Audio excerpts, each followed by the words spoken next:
You can speak English like a pro. You can speak English like a pro. Speaking English like a pro is not difficult. The thing is that you must know how to polish those speaking skills that you want to achieve. Achieving the perfect English speaking skills, that is the question. And how to do it? I have given you the solution. Hello, everybody. How are you all? Hope you're doing great. So, welcome back to another session of learning English and improving your English speaking skills with me.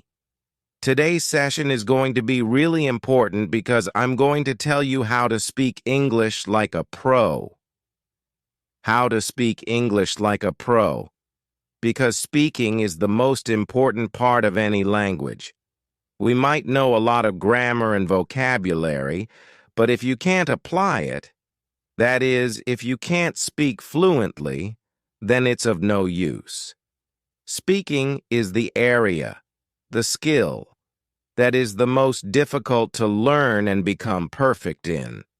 A lot of people face a lot of problems in speaking English fluently, getting that fluent factor, that X factor, while speaking English. And today, I am going to tell you how to do that. So are you all ready for this? And before beginning, please subscribe to the channel so that you can get all the lessons that I post for you on this channel. Please like the video and share it with your friends too. Now, coming back to today's lesson, which is how to speak English like a pro. Speaking English like a pro. Now, speaking is very important, as we have discussed. Speaking is being able to speak English without any fear of making mistakes, without hesitating, and being able to speak English effortlessly. To be able to speak English whenever you want, in any situation with confidence. That is the English we want to speak. A lot of times what people say is that they know grammar. For example, they are really good with tenses. If it's about written English, their tenses are perfect. But as soon as they start speaking English, the sentence structures begin to distort, and unconsciously, subconsciously, they use the wrong tense. As soon as they speak it, they realize that they've used a wrong tense because their tenses are good. But it's really difficult to apply that in speaking. That means how to perfect the art of speaking English. You might have good vocabulary, you might know a lot of words, but then, to be able to speak them when you're having a conversation, to be able to speak them, to be able to use them while speaking actively, that is the big question. That means everything comes up to speaking. Whatever you're doing in your English language learning ends at speaking. Whatever we are doing is a preparation to speak the language. And that is what we are going to learn today. How to become perfect in speaking.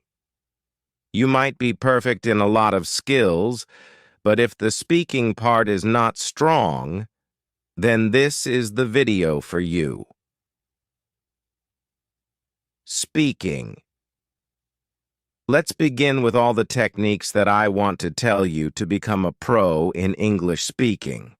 So the first thing that we need to do is become comfortable with the words you know. Get comfortable with the words you know.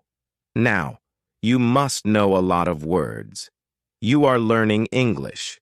That means you're also improving your vocabulary. That is a part of English learning. If you are improving your vocabulary, you must know a lot of words. If I tell you a word, and you have read it before, you will know about the word. Okay, this is the word. For example, the word contemplate. We did it in a recent video of mine, in the words video. Contemplate is a word. If I tell you about it now, You're familiar with it, right? The big question is to be able to speak it. Now, if you know the context, if you know the meaning, if you are familiar with some example sentences, you will become comfortable with the word. That is what we want to achieve, to become comfortable with the words that you know. A lot of times what we do is we mug up a lot of words, keep them aside in our memory, take new words, mug them up, and then keep them aside in a different area. New words. We do it a lot, again and again, with the same set of words with different sets of words. What we are not doing is to be able to use them. It's not about storing lots of words in your memory. It's about being able to use them in speaking. You might know 100 words, but if you're not able to speak them, if you're not confident enough to speak them, for example, you might be confused about the meaning. You might be confused about the usage. Usage means the context. In which context to use which word. You might be confused about context. You might be confused about the pronunciation, which is very important. So if you do not know about these things, you will not be comfortable with the word, comfortable enough to use it while speaking. You know 100 words, but you're not comfortable using them while speaking. What is the use of those 100 words? On the contrary, you know 50 words. Okay, let's take half of the quantity. You know 50 new words, and you are comfortable using them. You're confident enough to use them. You are able to use them while speaking English. Now, this scenario is much better than scenario number 1. Why? Because this is aiding your speaking. It's helping you speak better. It's helping you speak for a longer time because you have a variety of words to use. You have content with you. Our words, they are our content to speak, right? If you do not know what to call a particular thing, how would you speak about it?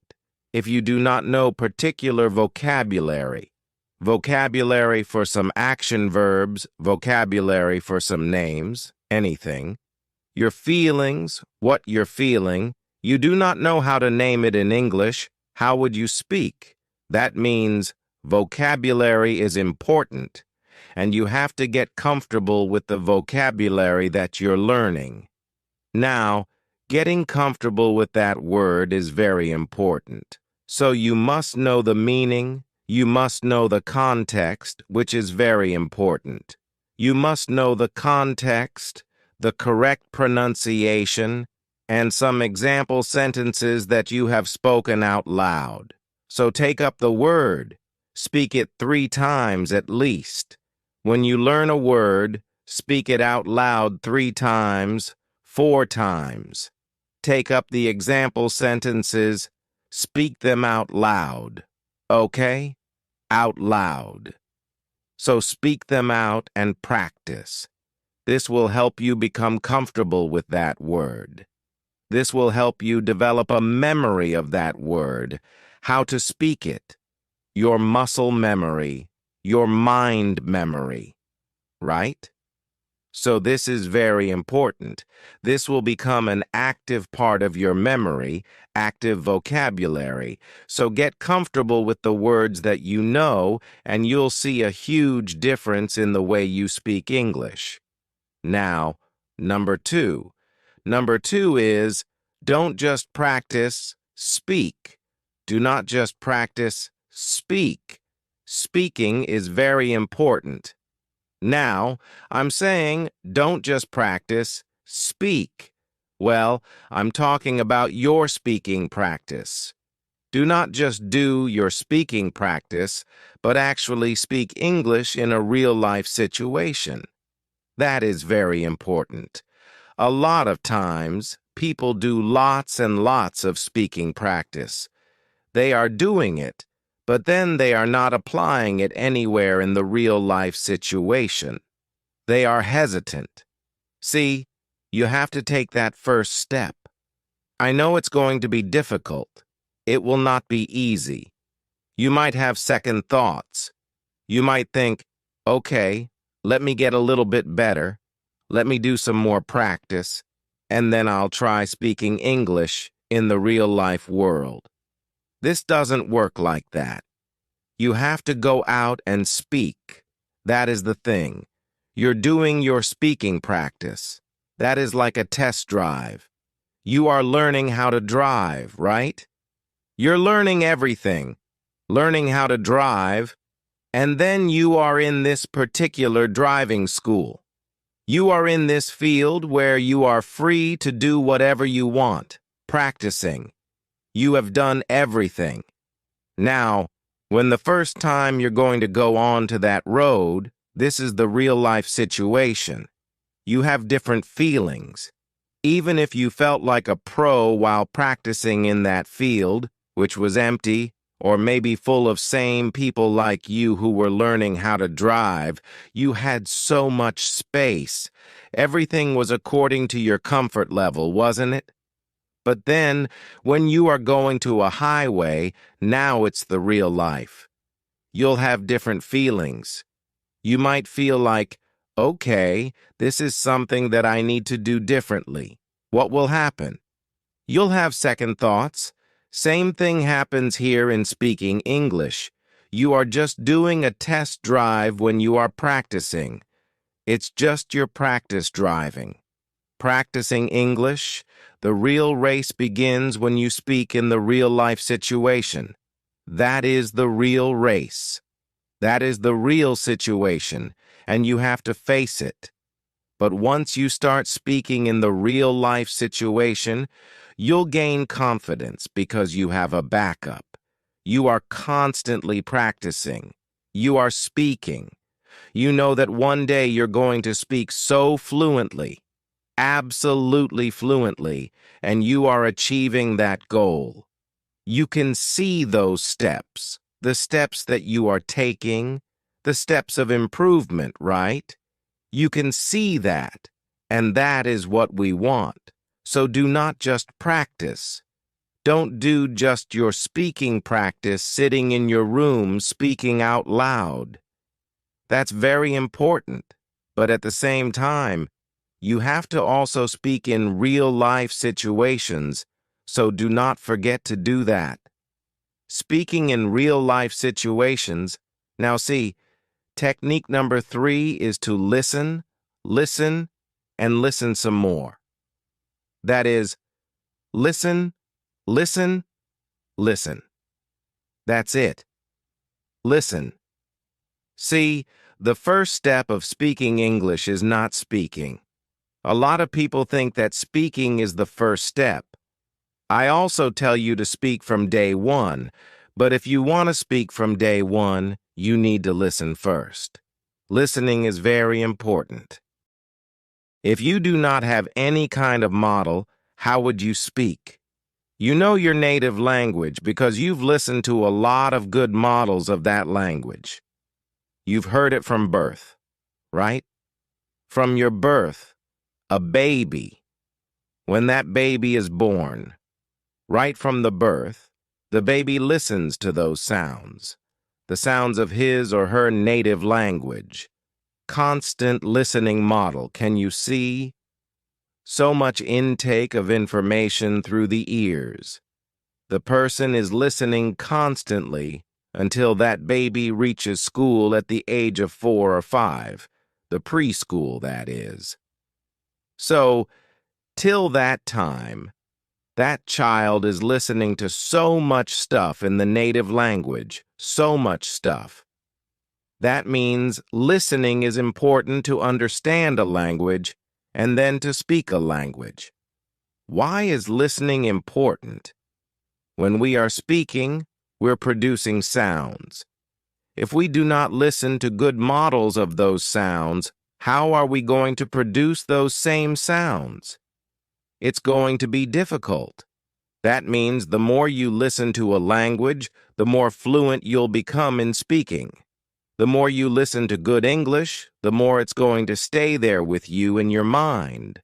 All the things, the sounds, the pronunciation, the words, the vocabulary, the phrases, the sentence structure, everything is going to be there in your subconscious mind.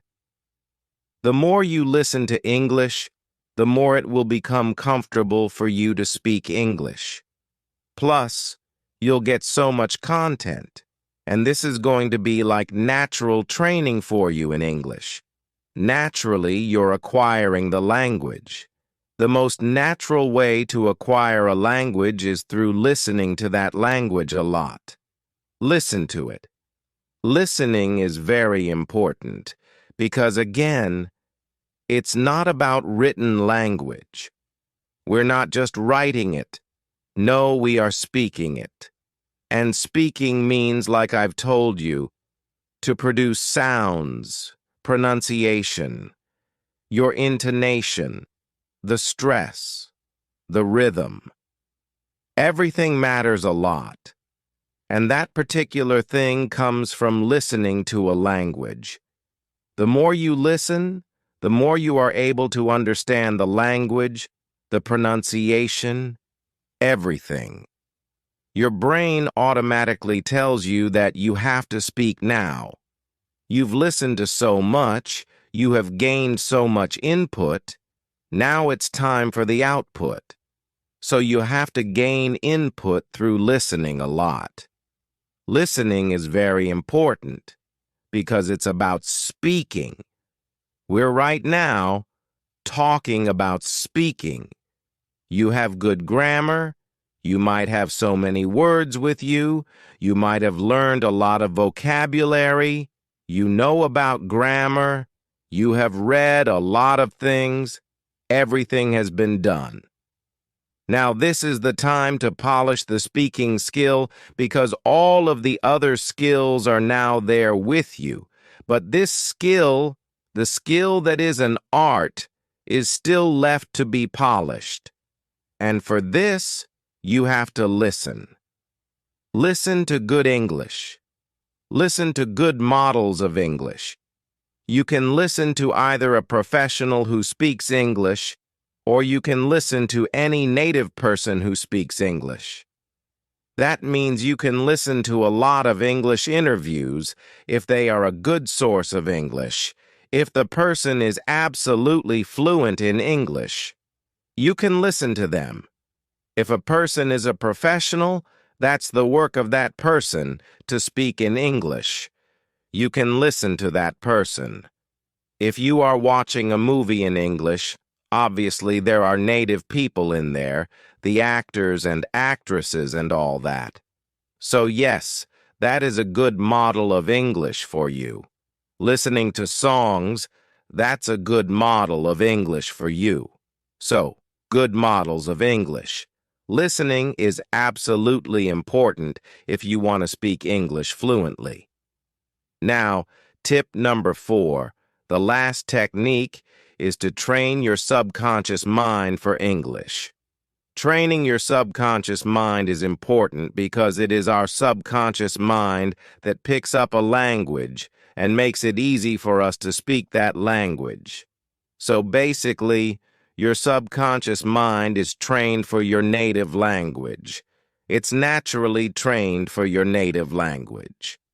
Whatever you're speaking in your native language, you're not thinking about it, really. You do not have to make any kind of effort.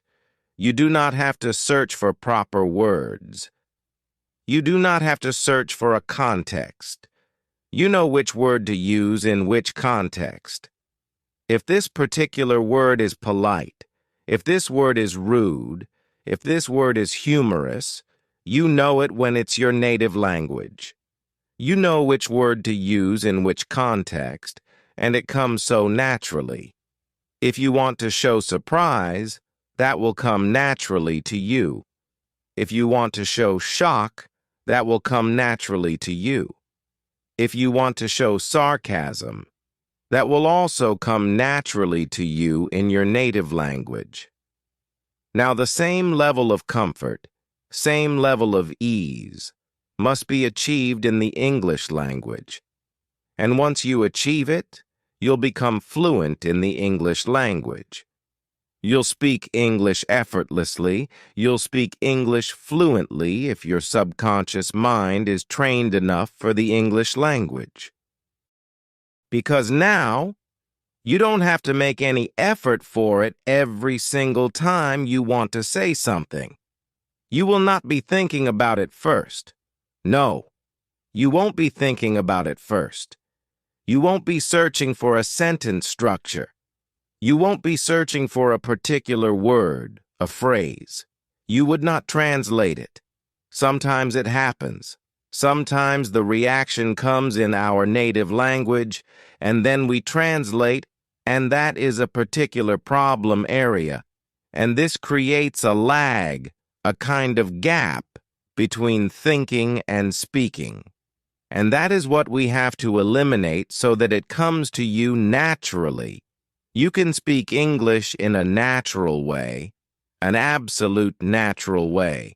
So training your subconscious mind is very important if you want to speak English fluently, because this is going to make you so comfortable while speaking English that your focus will be on your speaking, what you want to speak, what you are trying to say, searching for words, everything, all that would not matter because this is going to come so naturally from the back of your mind.